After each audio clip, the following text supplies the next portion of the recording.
जो नेट पे सर्विस दे रहा है वो गलत होता है। जो नेट पे सर्विस दे रहा है, जैसे गूगल पर डालोगे तो समझ लीजिए आपका 23 फर्स्ट सेमेस्टर का सर्विस वो गलत होता है। और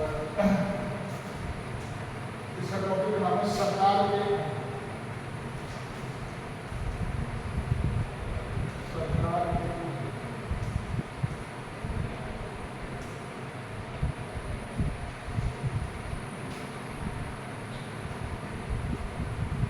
केंद्र तथा राज्य की शासन व्यवस्था।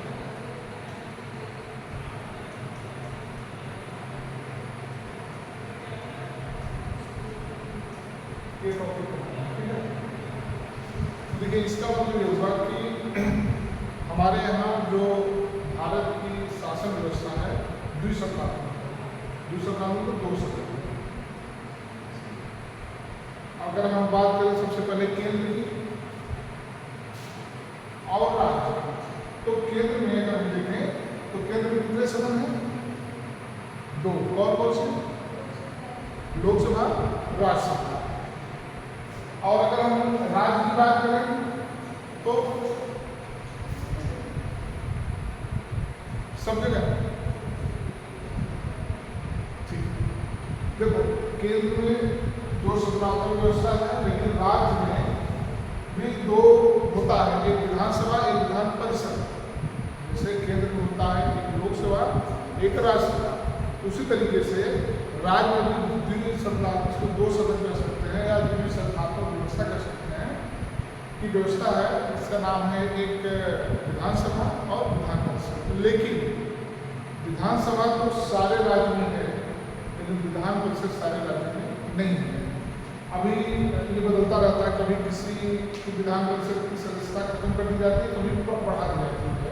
तो वर्तमान समय में 8 ऐसे राज्य हैं जहाँ पे द्विसत्तात्मक व्यवस्था है, मतलब कि विधानसभा भी है और विधान परिषद भी है। किसमें इसकी चर्चा हम लोग बाद में करेंगे। अब बात आती है कि जो हमारा केंद्र होता है, केंद्र सरकार और राज्य सरकार की जो शासन करने की व्यवस्था है लगभग एक बराबर है। अब आप कहेंगे सर अगर एक बराबर भी है तो 2 सरकार की क्या जरूरत है? 2 सरकार की क्या जरूरत है? आप समझिए कि जैसे अगर हमारा घर जब बड़ा हो जाता है, पति पत्नी बच्चे हैं, तो एक मालिक रहता है, सारा कुछ देख लेता है।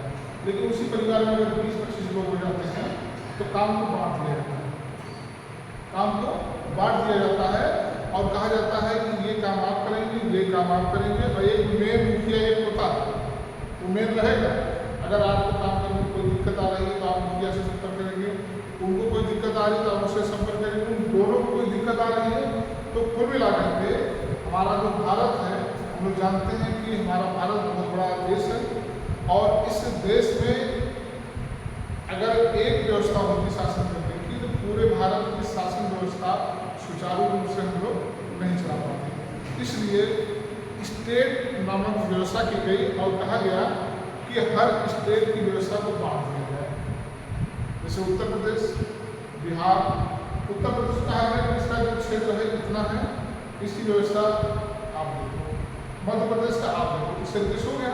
लेकिन हमने केवल एरिया बांटा है, शासन करने की व्यवस्था नहीं बता गया। जैसे केंद्र की शासन व्यवस्था होती है सिर्फ वैसे ही राज्य की शासन व्यवस्था होती है और वैसे ही कानून बनते हैं, वैसे नियम बनते हैं, वैसे लागू होते हैं। जब कभी कभी ऐसा भी होता है कि मान लीजिए कि कुछ राज्य अपने को प्रबल मानने लगते हैं, नहीं है हम भारत सरकार को नहीं मानेंगे, तो वहाँ कभी विवाद हो जाता है। जब आप अनुच्छेद पढ़ेंगे तो एक सूचियाँ मैंने आपको बताया था शायद,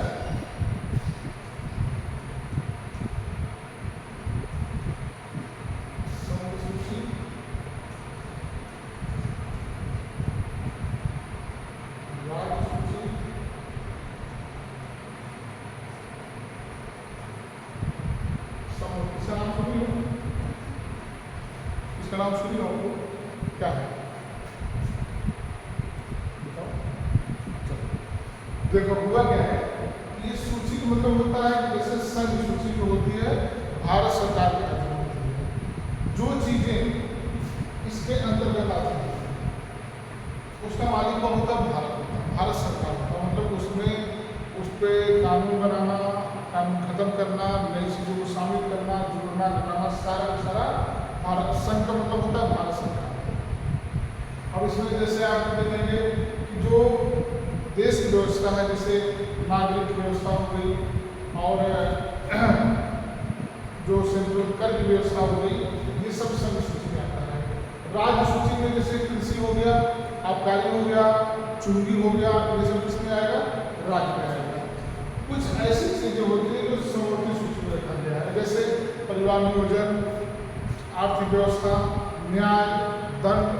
तो अब हुआ क्या, कहा गया कि इस सूची में जो चीजें रखी गई है उसके मालिक दोनों होते हैं, संघ भी होगा और राज्य भी। लेकिन जब मामला टकराहट की आती है, विवाद की आती है, संघ कहेगा कि नहीं ये होना चाहिए, राज्य कहेगा कि नहीं ये होना चाहिए, तो वहाँ पे फिर जो संघ कहेगा वही बातें मानी जाती है। मतलब कि सेम फिर हम यहाँ पे आ जाते हैं। अगर कभी ऐसा कुछ होता है, कोई राज्य कहेगा नहीं हम ऐसे नहीं, हम ऐसे करेंगे, केंद्र कहेगा नहीं तुम ऐसे नहीं करोगे। अगर किसी मुद्दे पे विवाद होता है जिसका जो वर्णन किया गया है उधर 249 से 249 में किया गया है, कुछ ऐसी चीजें दी गई हैं राज्य सरकार को। अगर कोई विवाद होता है किसकी बात मानी जाएगी? समझ आ गया? जिस तरह की समवर्ती सूची में कोई विवाद होता है तो केंद्र का माना जाता है, उसी तरीके से राज्य को जो अधिकार और कर्तव्य दिए गए हैं इनको इसी लाइन पे, इसी आधार पर, इसी के अंतर्गत काम करना होता है।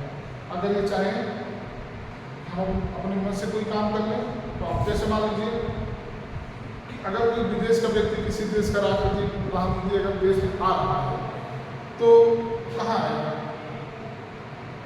भारत में आएगा ना। अगर उत्तर प्रदेश का मुख्यमंत्री कह दिया, बिहार का मुख्यमंत्री कह कि नहीं हम जा रहे हैं दिल्ली एयरपोर्ट में, उसको अपनी गाड़ी में बैठा के हम ले आएंगे उत्तर प्रदेश में, तो ये क्या हो जाएगा? फोटो का आपका फोटो होगा। क्यों? क्योंकि जो राजनयिक शक्तियाँ हैं, राजनयिक का मतलब कि वैश्विक जो एक देश से दूसरे देश की जो पॉलिटिकल बातें होते हैं उसे हम लोग कहते हैं राजनयिक। जो राजनयिक चीज़ें हैं वह केंद्र सरकार में भी आती है, मतलब संघ सूची में आती है। उसमें कोई भी मुख्यमंत्री, कोई भी राजनीतिक प्रशासनिक अधिकारी किसी भी विदेशी नागरिक को या किसी भी विदेशी राष्ट्रपति को, प्रधानमंत्री को बिना भारत सरकार की अनुमति लिए अपने प्रदेश में नहीं जा सकता। अगर ऐसा करता है भारत वाला आएगा तो गाड़ी बिठा के वोट मांगा जाएगा, विवाद होगा। बता रहे फ्रांस के राष्ट्रपति आए, भारत सरकार इधर खींच रहा है, यूपी सरकार इधर खींच रहा है, विवाद हो जाएगा। तो उस कंडीशन में कहा गया है कि जब कभी ऐसी चीज़ों में टकराहट होती है, विवाद होता है, तो विवाद के बाद इसका निर्णय क्या होता है? अंतिम होता है। मतलब जो ये कहेगा वही माना जाएगा। तो इसमें हम लोग पढ़ेंगे कि हमारी सरकार के कानून कितने हैं, हमारे यहाँ केंद्र और राज्य की प्रशासनिक जो शक्तियाँ हैं और शासनिक व्यवस्था है वो कैसे कैसे चलती है, उसके बारे में पढ़ेंगे हम। उसमें हम लोग कितना पढ़े थे? मूल कर्तव्य पढ़े थे सेकेंड सेमेस्टर में। आखिरी चैप्टर में मुझे लगता है मूल कर्तव्य था ना।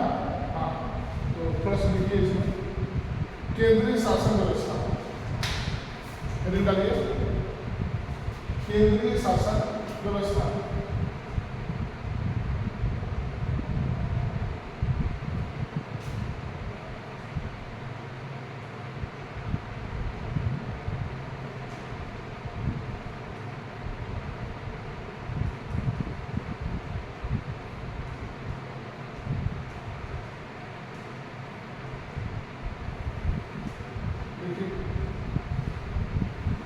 हमारे देश का शासन चलाने के लिए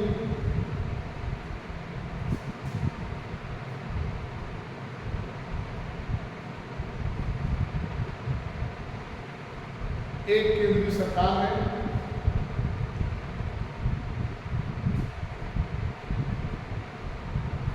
इसे भारत सरकार के नाम से भी जाना जाता है।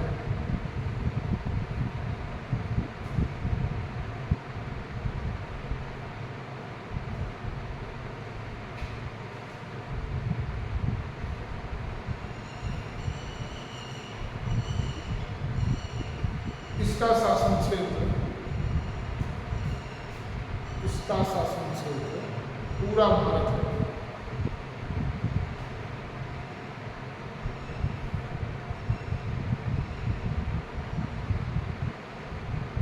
चूंकि हमारा देश भारत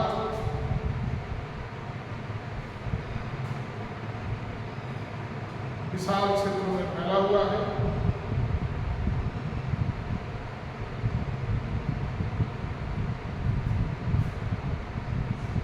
इसलिए इसकी शासन व्यवस्था को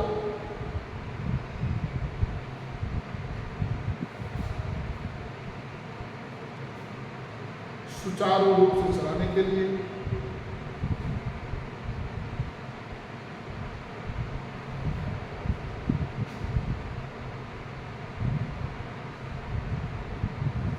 इसे अनेक राज्यों में बांटा गया है।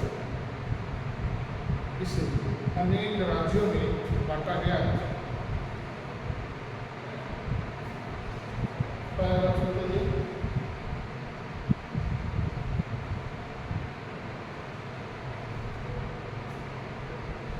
इस समय भारत में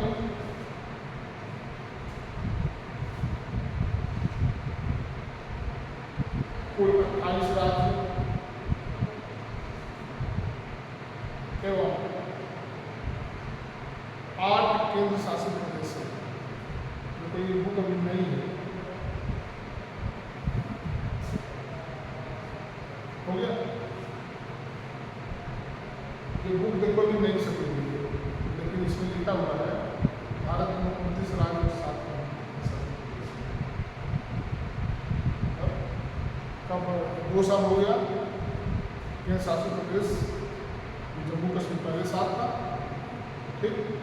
2 कौन से पड़े?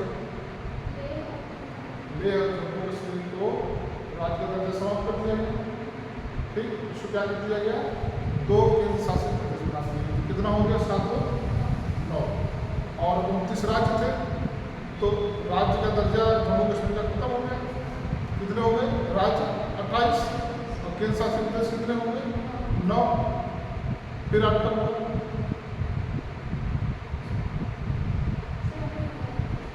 बाद में क्या हुआ? दादरा नगर हवेली और दमन दीव, दादरा नगर हवेली और दमन दीव को मिला करके 1 कर दिया। कितना हो गया? 8। जनता यूनियन 5 में 28 राज्य और 8 केंद्र शासित प्रदेश है।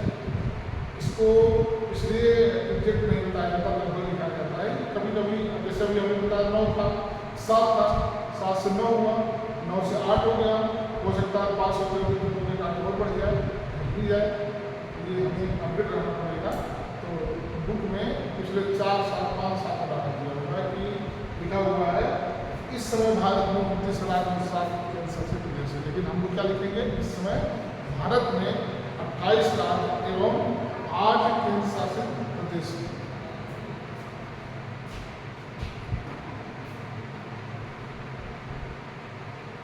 इसलिए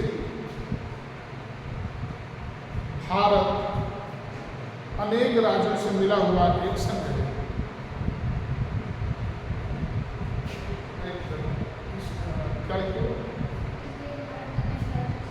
अनेक राज्यों से मिलकर बना एक संघ है।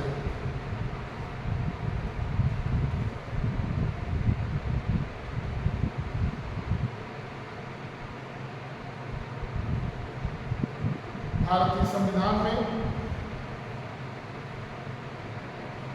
केंद्र सरकार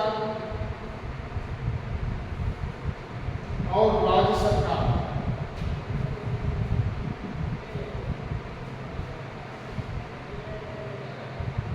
के अधिकारों का स्पष्ट विभाजन किया गया है, के अधिकारों का स्पष्ट विभाजन किया गया है।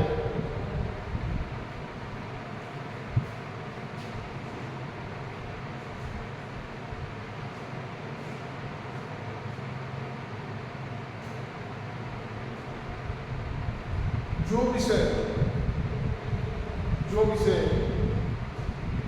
संपूर्ण भारत के लिए आवश्यक है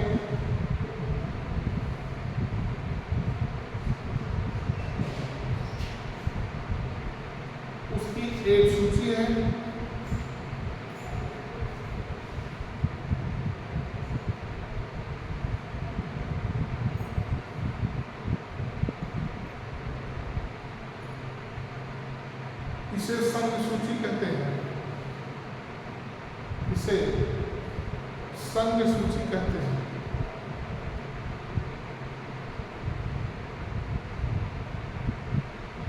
इसमें कुल लगभग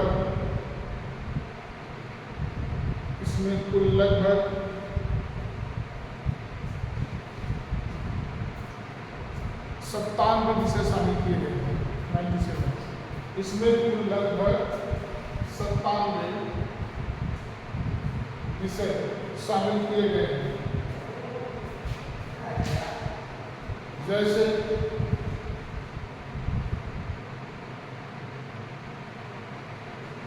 रक्षा, जैसे रक्षा, विदेशों से संबंध, युद्ध, शांति,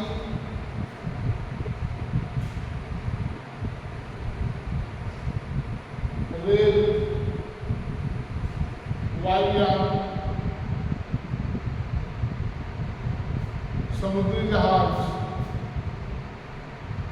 डाक,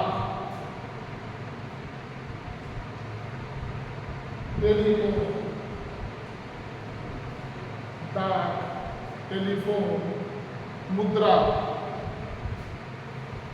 रिजर्व बैंक, बीमा, बाट माप,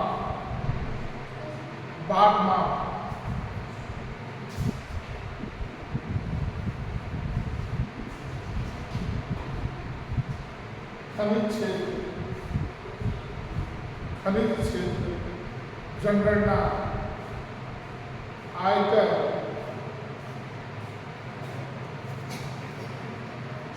आदि।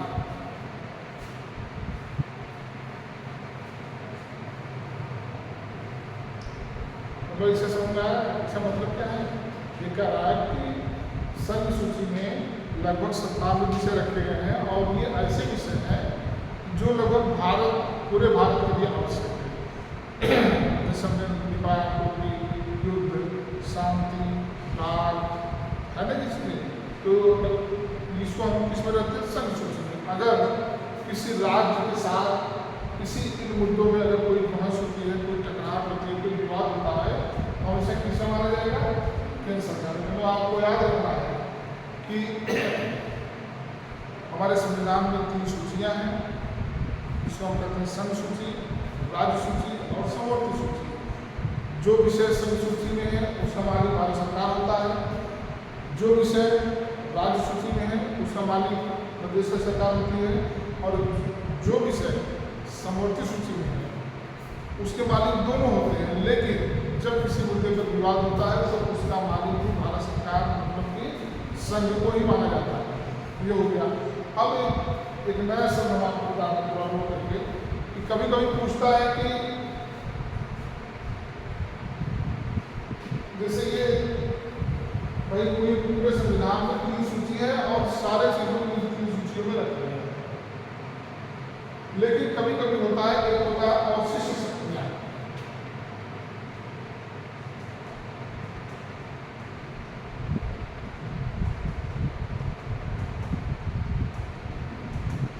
अवशिष्ट शक्तियां मतलब 3 शक्ति तो ये हो गई। अब ये कह रहा है कि कुछ ऐसी चीजें हैं जो किसी सूची में शामिल नहीं है, ना संघ में, ना राज्य में और ना ही समवर्ती में। उसका मालिक कौन होगा? उसे कहते हैं अवशिष्ट।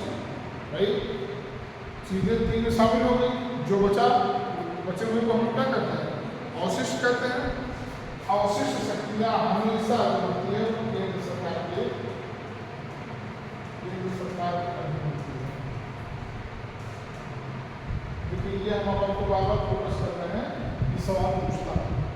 जैसे पूछ दिया बताइए संविधान में अवशिष्ट शक्तियां किसको दी गई? केंद्र सरकार को। अगर पूछ दिया बताइए राज्य सूची की शक्तियां किसको दी गई है? राज्य सरकार को। समवर्ती किसकी दी गई? चलिए तो हमने आपको बता दिया। अगर अवशिष्ट शक्तियां पूछ लिया तो क्या बताएगा? केंद्र सरकार से याद रखना, पूछता बहुत है। ये पूछता बनती है।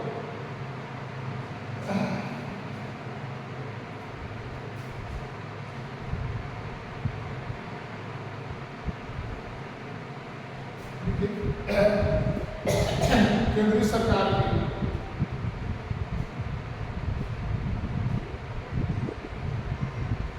शासन करने के लिए 3 अंग हैं। केंद्रीय सरकार के शासन करने के लिए 3 अंग हैं। नंबर 1 व्यवस्थापिका,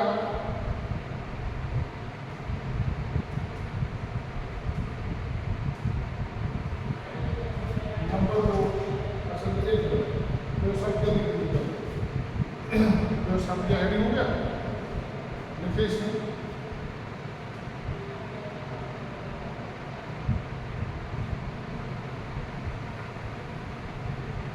भारत सरकार की व्यवस्थापिका को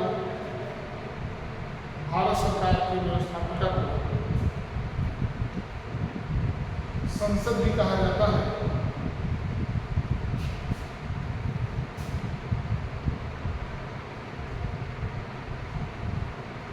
इसका मुख्य कार्य होता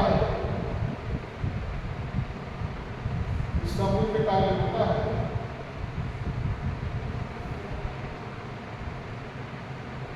कानून बनाना। दूसरा लीजिए कार्यपालिका,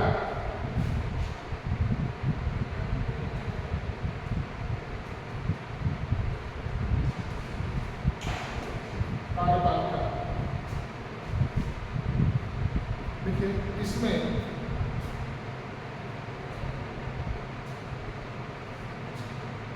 भारत के राष्ट्रपति एवं मंत्रिमंडल को शामिल किया जाता है। भारत के राष्ट्रपति एवं मंत्रिमंडल को शामिल किया जाता है।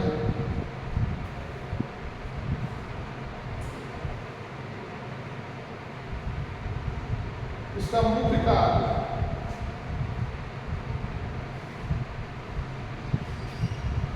संसद द्वारा बनाए गए कानून के हिसाब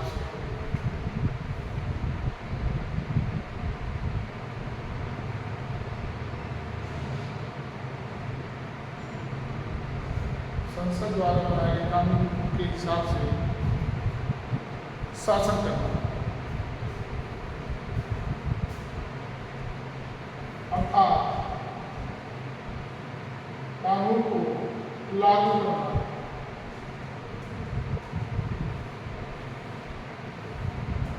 तीसरा न्यायपालिका,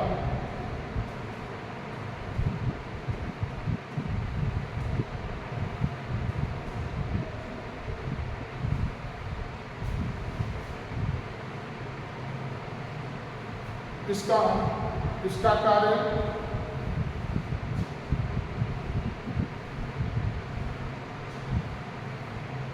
संसद द्वारा बनाए गए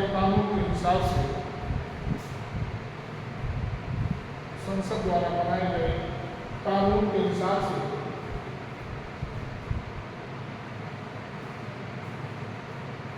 न्याय करना है।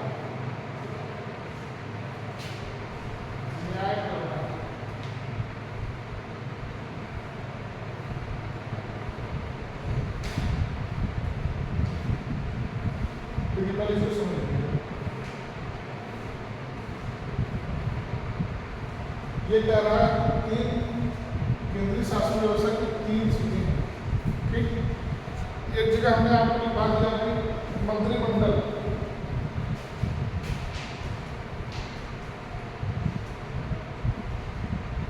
और एक होता है मंत्रिपरिषद। दोनों अंतर है, बहुत बार होता है, भूल गई नहीं आता। जो मंत्रिपरिषद होती है इसमें 3 प्रकार की मंत्री आती है। मंत्री कितने प्रकार के होते हैं?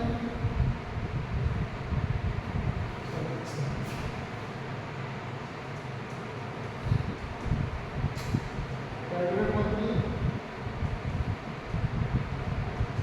राज्य मंत्री और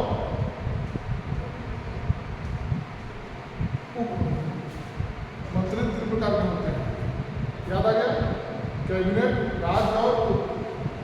तो ये जो मंत्री परिषद होती है, इस मंत्री परिषद में तीनों प्रकार के मंत्री आते हैं, लेकिन जो मंत्रिमंडल होता है उसमें कोई कैबिनेट स्तर नहीं, इसको याद रखना है आपको।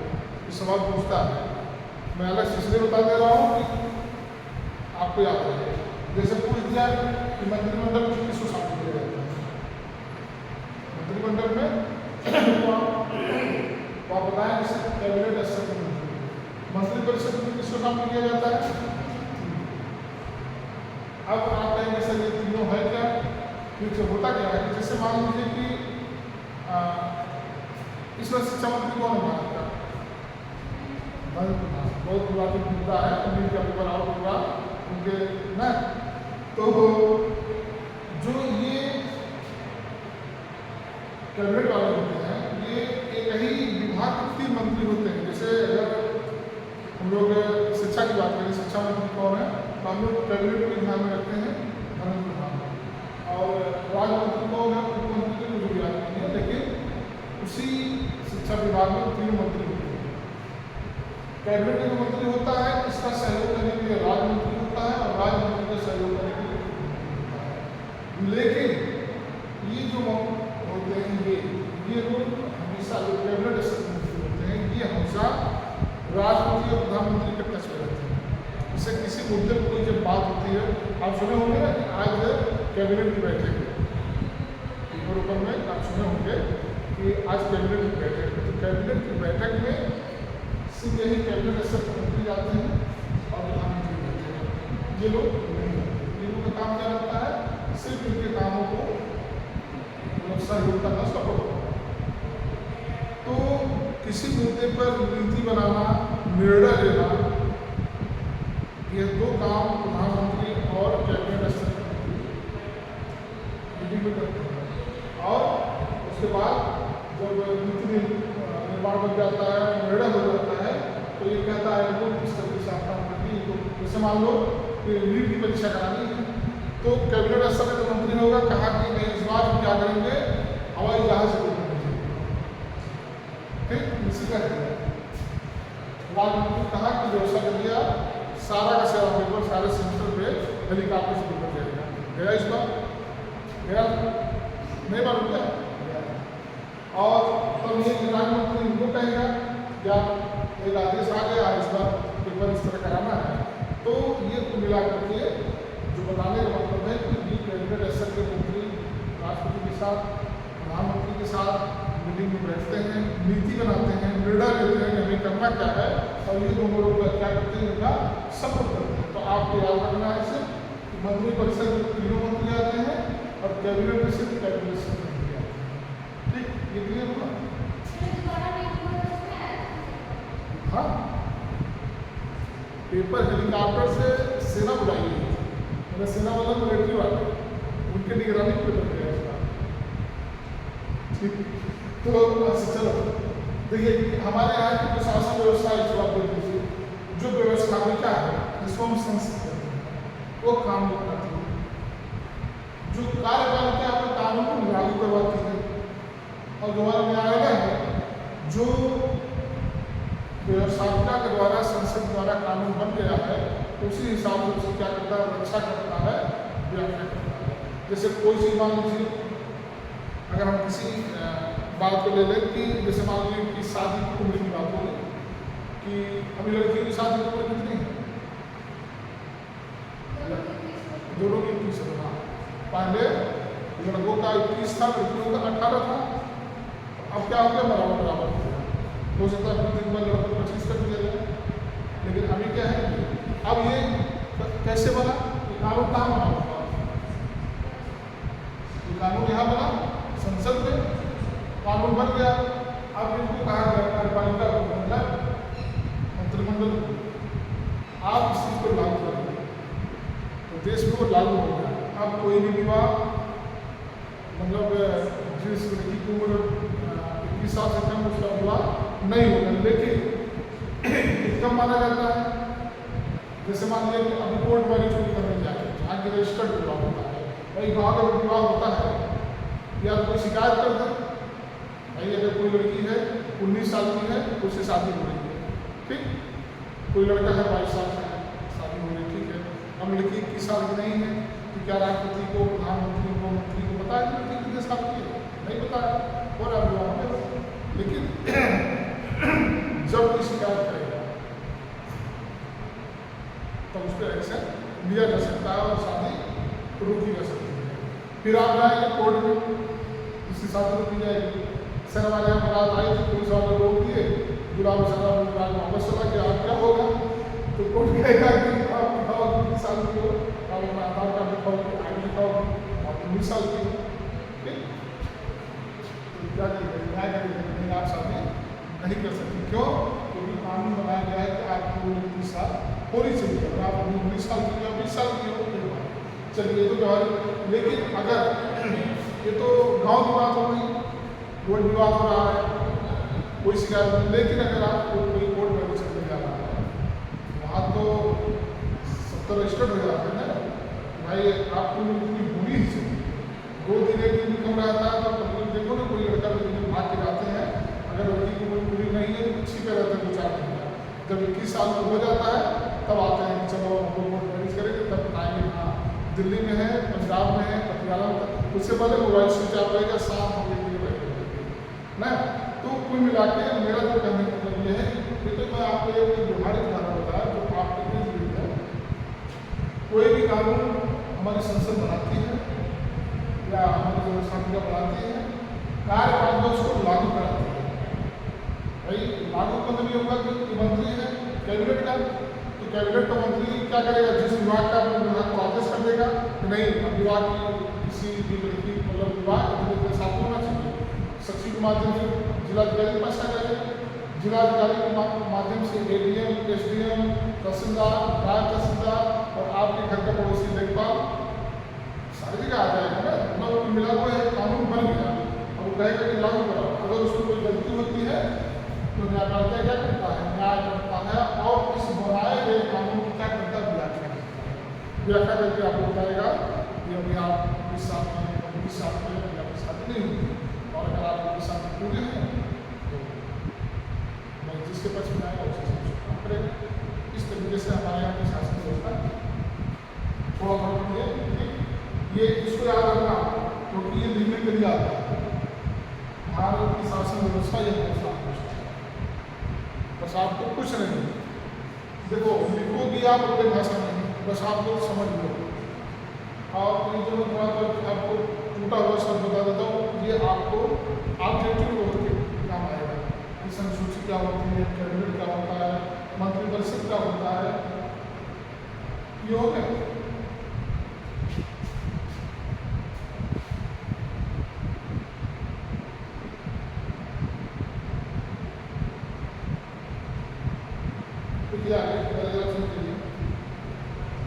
भारतीय संघ का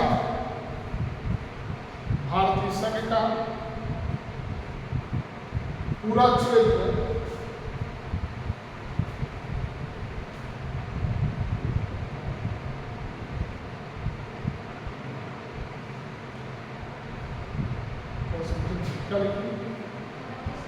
भारतीय संघ में भारत का पूरा क्षेत्र, भारतीय संघ में भारत का पूरा क्षेत्र आता है।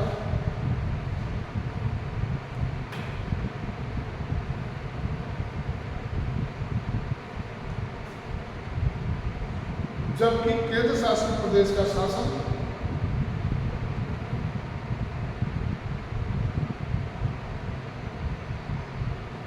उपराज्यपाल के अधीन होता है, उपराज्यपाल के अधीन होता है।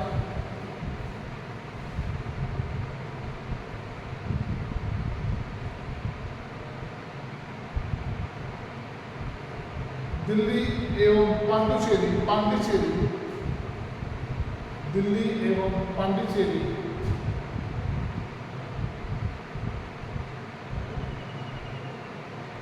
केंद्र शासित प्रदेशों में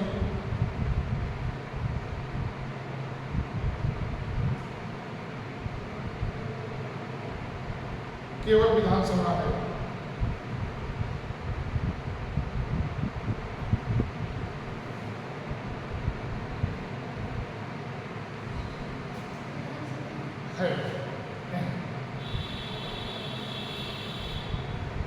केंद्र शासित प्रदेश को कहा जाता है? केंद्र शासित प्रदेश को कहा जाता है? नहीं, तो शुक्र आपको अच्छे से बताएंगे, अभी थोड़ा सा आपको बताते हैं। जैसे उन्होंने कहा कि दिल्ली और पांडिचेरी में विधानसभा है,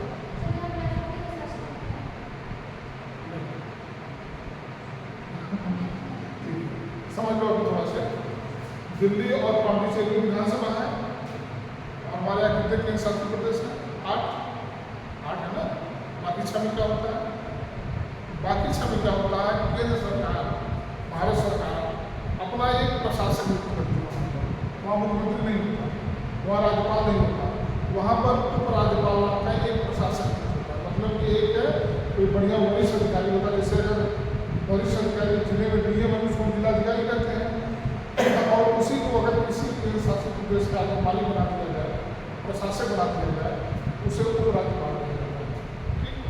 और वहाँ पर विधानसभा नहीं होती, वहाँ पर मुख्यमंत्री नहीं होता, वहाँ पर राज्यपाल नहीं होता, वहाँ की व्यवस्था अलग होती है। बस वह प्रशासक होता है, वही उस राज्य का एक तरीके से मुखिया होता है, और वह भारत सरकार के अधीन होता है। सवाल जवाब उसका उससे होता है। लेकिन 2 ऐसे राज्य हैं, दिल्ली और पांडिचेरी, जहाँ पर प्रशासन नियुक्त नहीं होता है, वहाँ पर बाकायदा विधानसभा है, चुनाव होता है, और वहाँ पर वहाँ पे मुख्यमंत्री होता है। इसको कल आपको हो सकता है। ठीक, क्योंकि देखो